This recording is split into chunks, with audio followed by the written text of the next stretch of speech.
Good evening class.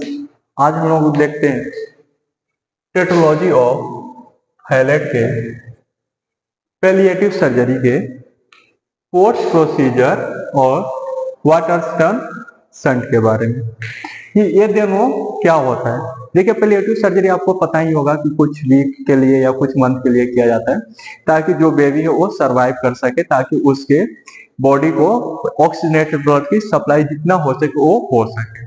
क्योंकि देख, आपको पता होगा कि टेट्रोलॉजी ऑफ हाइलाइट का कंडीशन है, तो उस कंडीशन में बहुत सारे एब्नॉर्मलिटी होती है, जैसे वेंट्रिकुलर सेप्टल डिफेक्ट हो गया, the hypertrophy of right ventricles हो गया, उसके बाद पल्मोनरी स्टेनोसिस हो गया, ठीक। उसके बाद ओवरराइडिंग ऑफ आयोटा। ये सारे कंडीशन की वजह से क्या होता है कि ब्लड प्रॉपर मिक्स हो जाती है और जो ब्लड सप्लाई होता है वो मैक्सिमम डीऑक्सीनेटेड होता है।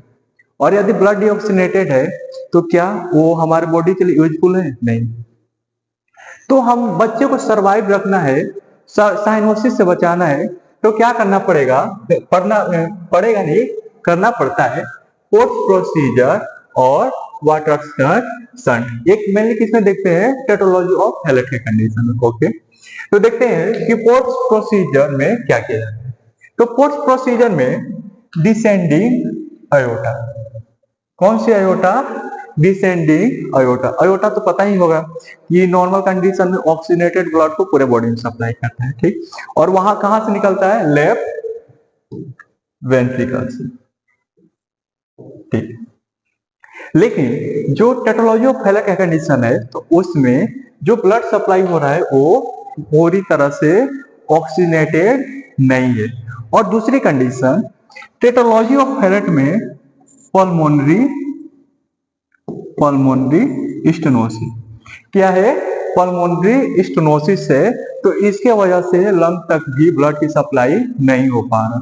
और जब तक लंग्स तक ब्लड की सप्लाई नहीं हो पाएगी तो क्या ब्लड का ऑक्सीजनेशन होगा? नहीं ना।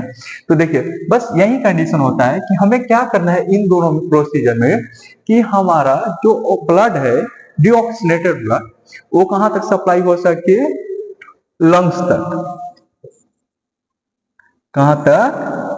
लंग्स तक। ओके, तो इसमें क्या करते हैं? फोर्थ प्रोसीजर में जो डिसेंडिंग आयोटा है वो क्या करते हैं? उसका लेफ्ट पल्मोनरी आर्टरी किसके साथ? डिसेंडिंग आयोटा का लेफ्ट पल्मोनरी आर्टरी के साथ कनेक्शन कर देते हैं। इससे फायदा क्या होता है कि जो descending iota deoxygenated blood supply कर रही है, ठीक, क्योंकि वहां पे आपका है वेंट्रिकुलर सेप्टल डिफेक्ट, जिसके वजह से ब्लड पूरी तरह से मिक्स हो रहा है। और यहाँ पे है आपका पल्मोनरी स्टेनोसिस, जिसके वजह से लंग तक ब्लड सप्लाई ही नहीं हो पा रहा है, ठीक। तो इसलिए क्या करते हैं कि एक कनेक्शन बनाते हैं किसके बीच में? डिसेंडिंग आयोटा और पल्मोनरी आर्टरी। कौन सी? लेफ्ट पल्मोनरी आर्टरी के बीच में, ताकि जो बॉडी को सप्लाई ब्लड हो रहा है वो क्या हो सके? ऑक्सीजनेशन हो सके, ठीक। नॉर्मली कहां से निकलता है ऑक्सीजनेशन के लिए ब्लड? राइट वेंट्रिकल से निकलता है ना। लेकिन इसमें प्रॉब्लम है, क्योंकि पल्मोनरी स्टेनोसिस है, तो क्या करते हैं कि जो हमारा आयोटा सप्लाई कर रहा है ब्लड, उसी का किससे के साथ कनेक्शन कर देते हैं? लेफ्ट पल्मोनरी आर्टरी के। और यदि लेफ्ट पल्मोनरी आर्टरी के साथ कनेक्शन करेंगे तो ये कहां पे ले जाएगा? Left pulmonary artery left lung के पास ले जाएगा, लेफ्ट लंग के पास ले जाएगा ना। तो वहीं कहां पे सप्लाई हो जाएगा? लेफ्ट लंग, ठीक। तो यहाँ पे क्या होगा? ऑक्सीजनेशन होगा और लेफ्ट लंग के बाद पल्मोनरी वेन के थ्रू कहां पे सप्लाई कर दिया जाएगा? लेफ्ट आर्टरियम में, ताकि जो ब्लड मिक्सिंग हो रही है, देखिए मिक्सिंग तो होगा ही, वहां पे अभी हम कुछ नहीं कर सकते, तो यही बस करने की कोशिश करते हैं कि जो ब्लड मिक्सिंग हो रही है तो जितना ज्यादा हो सके वो ऑक्सीजनेटेड हो, ठीक। तो आयोटा से हमने क्या कर दिया? पल्मोनरी आर्टरी में सप्लाई कर दिया, लेफ्ट पल्मोनरी में, वहां से लंग के थ्रू कहां आ गया आपका? लेफ्ट आर्टरियम में। कहां पे आ गया? लेफ्ट आर्टरियम में, जो क्या है 100% ऑक्सीजनेटेड है, ताकि जो हमारा हार्ट में डीऑक्सीनेटेड ब्लड है वो उसके साथ मिक्स होके, और उसका जो परसेंटेज है, जो डीऑक्सीनेटेड ब्लड मान लीजिए 80% 90% है, उसको कितना कर दे? 30% और या 40%। ओके, 30 और 40% हो जाएगा तो क्या होता है कि कुछ समय तक बच्चा सरवाइव रह सकता है। ठीक, और देखिए सेकेंड है आपका वाटर टर्न सन।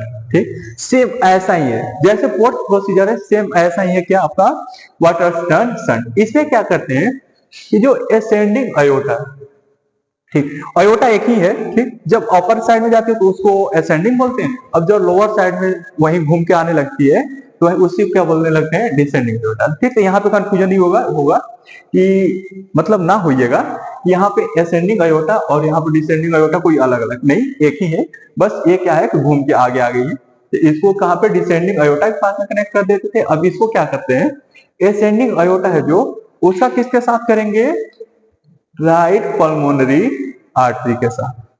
इसमें किसके साथ कर रहे थे, लेफ्ट पल्मोनरी आर्टरी के पास, जो ब्लड को कहां ले जाएगा, लेफ्ट लंग के पास। और इसका किसके साथ करेंगे, असेंडिंग अयोटा का राइट पल्मोनरी आर्टरी के पास। और एक यहाँ पे जो ब्लड आएगा, एक यहाँ पे ले जाएगा राइट लंग्स के पास, सॉरी राइट लंग के पास, जहां पे ऑक्सीजनेशन होगा, ऑक्सीजनेशन होगा। और ऑक्सीजनेशन के बाद क्या कर दिया जाएगा, ब्लड को पल्मोनरी वेन के थ्रू, कहां पे, हार्ट के पास, left atrium. Okay, left atrium के पास वही सेम प्रोसीजर यहाँ पे, जो कि 100 या 90% जो डिऑक्सीनेटेड ब्लड था उसको मिनिमाइज कर सके, ताकि जो बच्चा है वो कुछ दिनों तक सरवाइव हो सके, जब तक उसका हार्ट मैच्योर नहीं होता। और जब मैच्योर हो जाएगा तो पैलिएटिव सर्जरी को हटा के करेक्टिव सर्जरी कर देते हैं।